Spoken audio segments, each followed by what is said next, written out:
Vamos lá, pessoal, vamos para mais um vídeo. Antes de começar esse vídeo, eu gostaria de falar que tudo que eu falo não leve como verdade absoluta. Nada mais que eu faço é analisar estímulos jogados no ambiente. Ou seja, o que acontece ao meu redor, eu faço uma análise, ok? E a experiência da vida, né, nos faz ter algumas respostas sobre determinadas ações. Eu não faço roteiro, tá, pessoal, para fazer esse vídeo. Tudo que eu falo vem ali de pronta entrega. E hoje nós iremos falar sobre a questão do existencialismo e como o existencialismo tem realmente me preparado e tem me dado uma visão bem diferenciada sobre a realidade.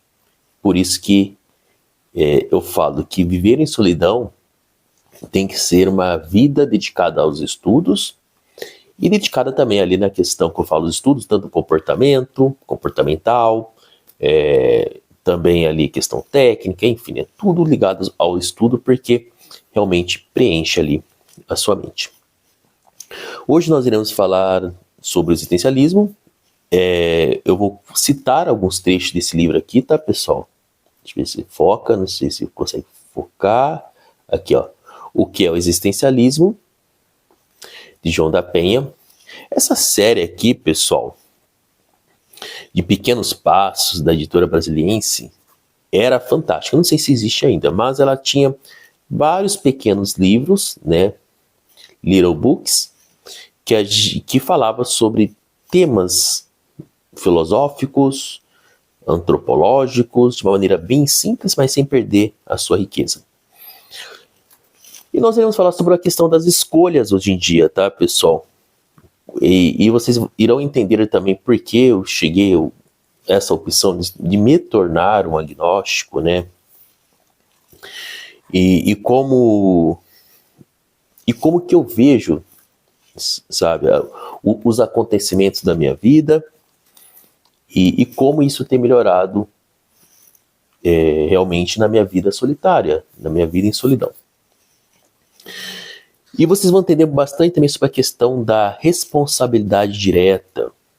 É o que as pessoas não compreendem muito bem hoje em dia. E por isso que a sociedade está cada dia mais tornando-se deplorável. Vamos lá, então vamos tentar entender. Eu separei alguns trechos aqui que eu irei ler, explicar, depois nós iremos só prosar.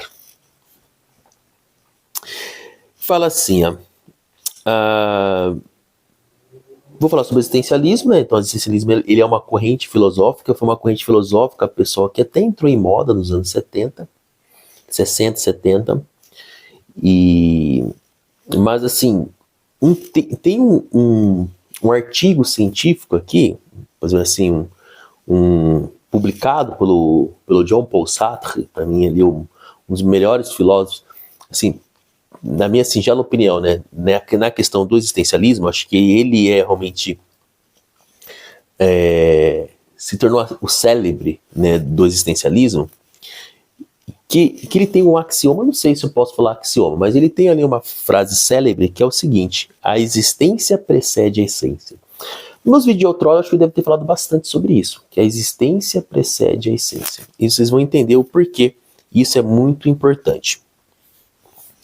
Ele fala assim: conforme mencionamos antes, as noções de essência e existência são contrapostas entre si. Então é bem que 880, né? Essência, existência, essência, essência e existência.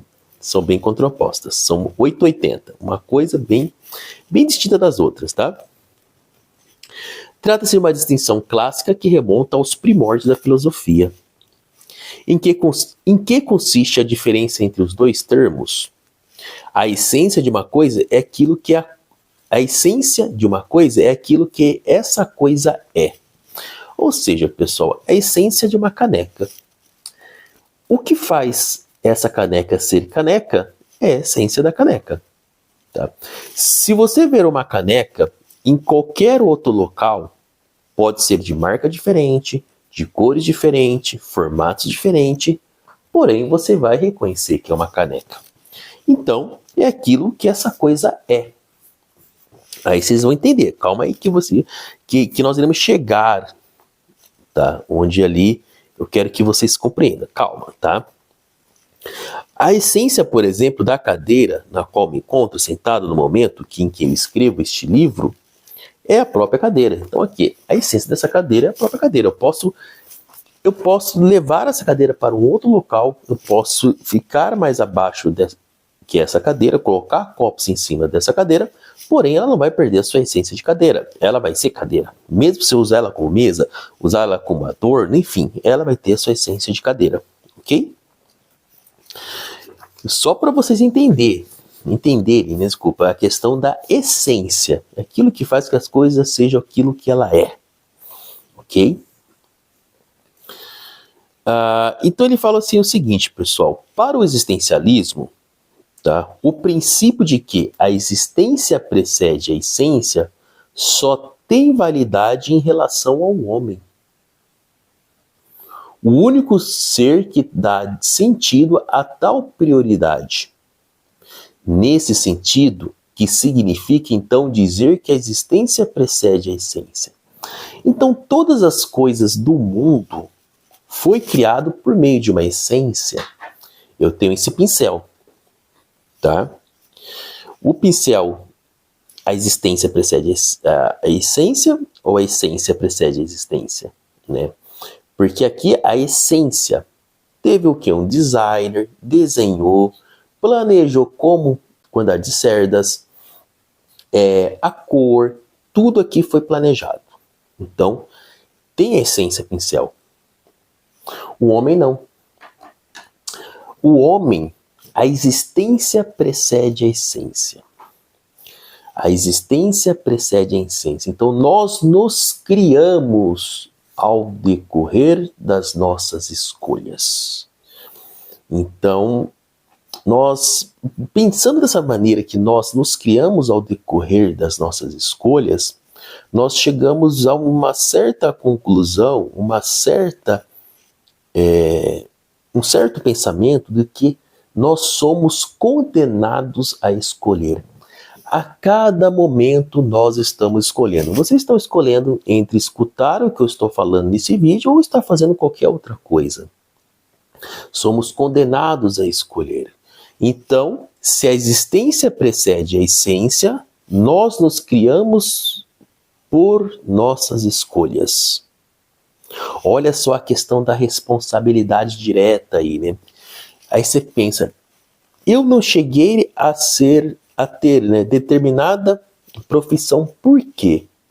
Por causa das nossas escolhas. Ah, Marcelo, mas eu vim de uma família que não era estruturada, eu vim de uma região do qual existia muita pobreza, mas apesar disso, nós estamos sempre escolhendo. Não vou falar que existe uma dificuldade maior das pessoas que têm tanto a questão da família não estruturada, vem de uma região não tão rica, tudo, mas você está escolhendo. Tem pessoas que são resilientes, que chegam naquela determinada profissão do qual ela busca, ok? Ele fala assim, deixa eu ver aqui, Sartre, né, exemplifica. Vejo sobre a mesa um corta-papel.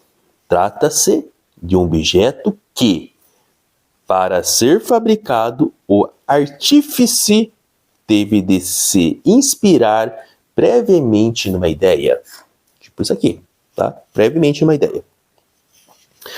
Como se esta fosse uma espécie de uma receita, ao mesmo tempo que sua criação obedeceu a um fim utilitário, pois seria absurdo que sua fabricação tivesse sido gratuita, sem mais nem menos. Então, isso aqui foi planejado antes, tá, pessoal? Essa capinha aqui, dessa câmera, ela foi planejada antes, ok? Ela foi planejada antes. Ela não existiu para depois a gente saber o que iria fazer com isso. Nós criamos ela para tal finalidade. O homem, a gente não cria para tal finalidade. O homem se constrói ao decorrer das suas escolhas para tal finalidade que ele deseja. Aí você fala assim, Marcelo, me faz lembrar de uma intelectual, né, que é um dos pilares do feminismo, que é Simone de Beauvoir, né? Ela fala, a mulher, ela se constrói, né? Não se nasce mulher, se constrói.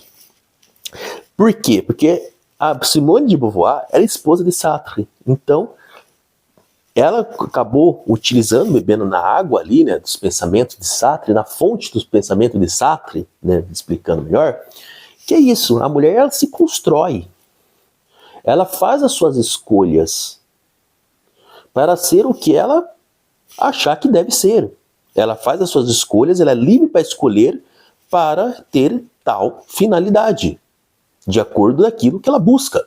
Simplesmente isso, tá?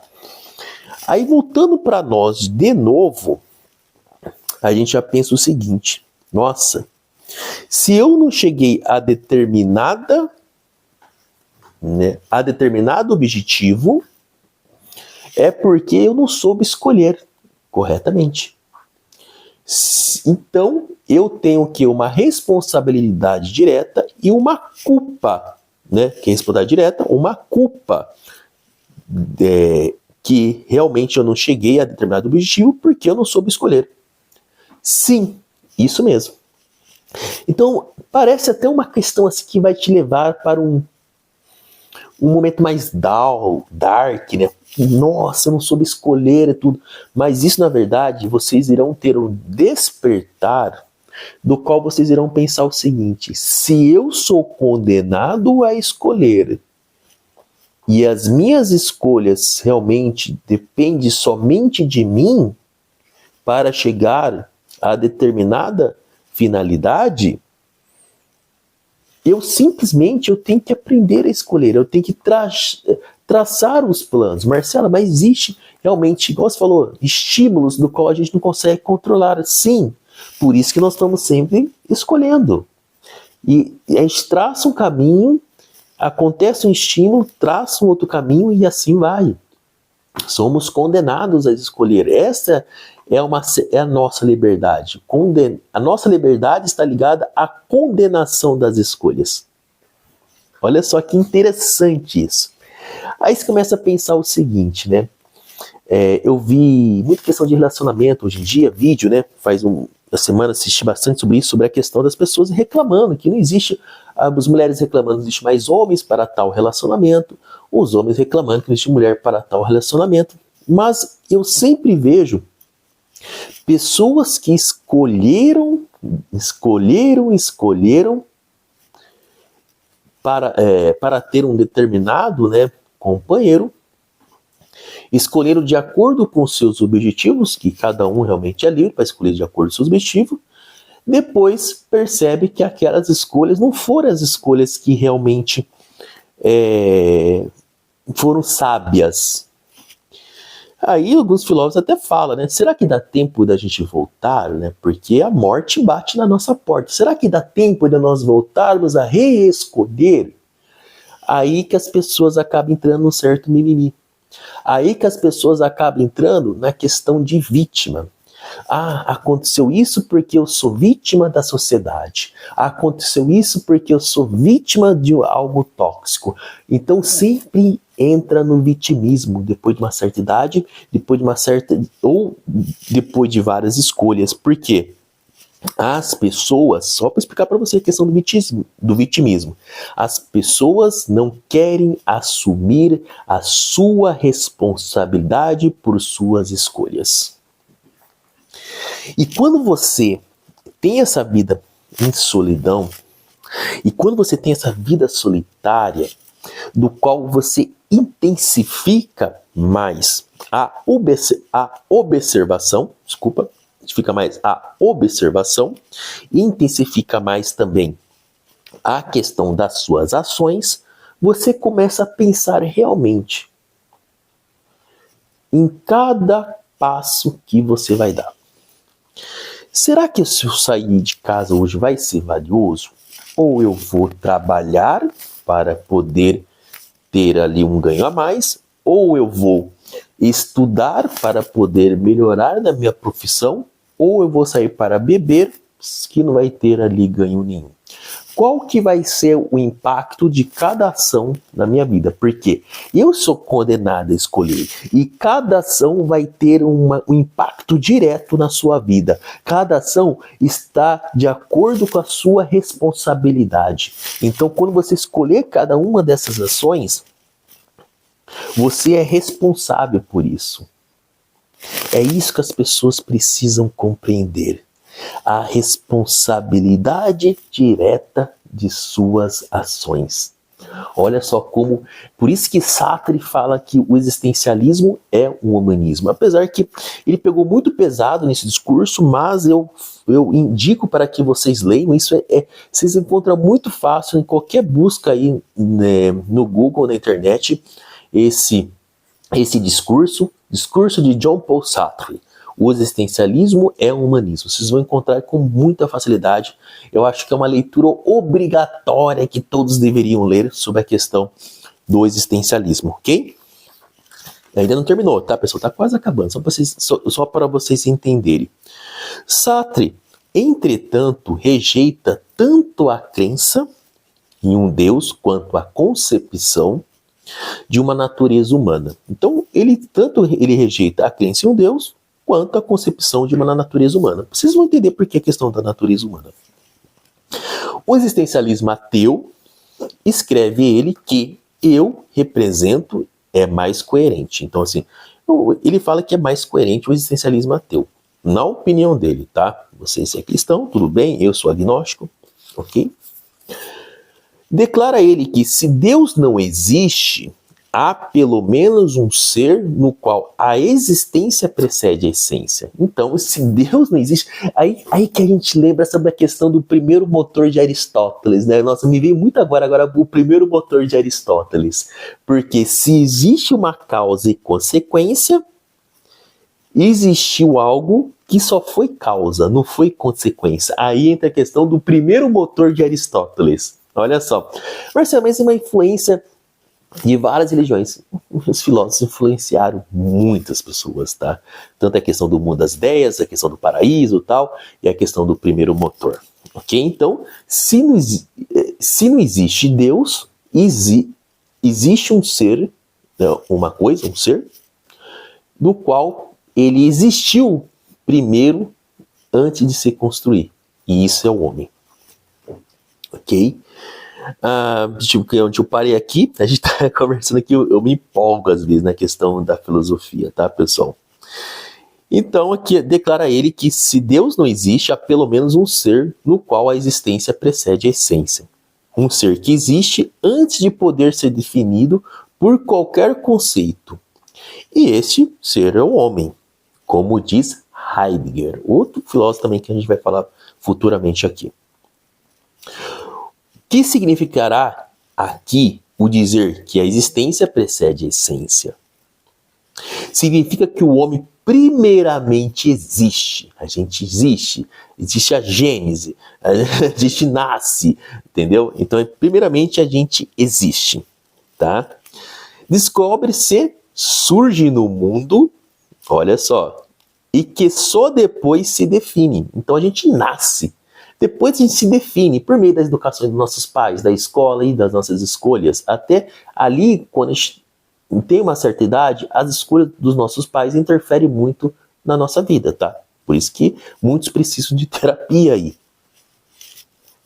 Então aqui, o homem, tal como o concebe o existencialista, se não é definível, nós não somos definíveis. Nós participamos ali da questão da universalidade do homem, mas porém com a sua singularidade, se vocês me entendem, ok?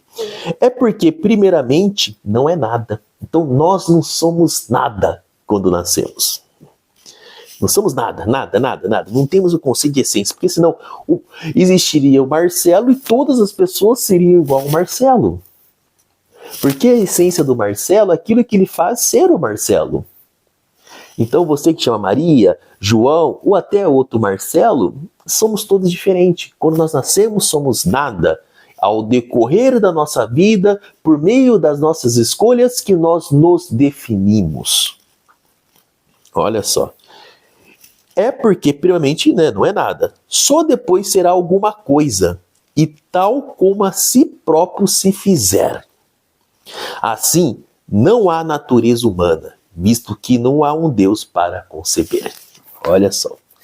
Então, pessoal, é isso que eu quero que vocês entendam. Que quando você vive uma vida ali, né, de solidão, uma vida mais ligada à vida solitária, vocês entendem, vocês precisam entender que cada escolha tem um impacto gritante na sua vida. Por isso que nós somos responsáveis pelas nossas escolhas. E nós nos definimos a cada momento, a cada segundo. Porque a cada segundo nós estamos escolhendo de acordo com as nossas ações. Pensem nisso. Então, quando vocês vivem essa vida mais solitária, vocês têm que ter realmente uma intensidade sobre as suas escolhas. Entenderam? É isso que eu quero que vocês entendam. Que nós somos livres, mas livres com a condenação de escolha. Ok, pessoal?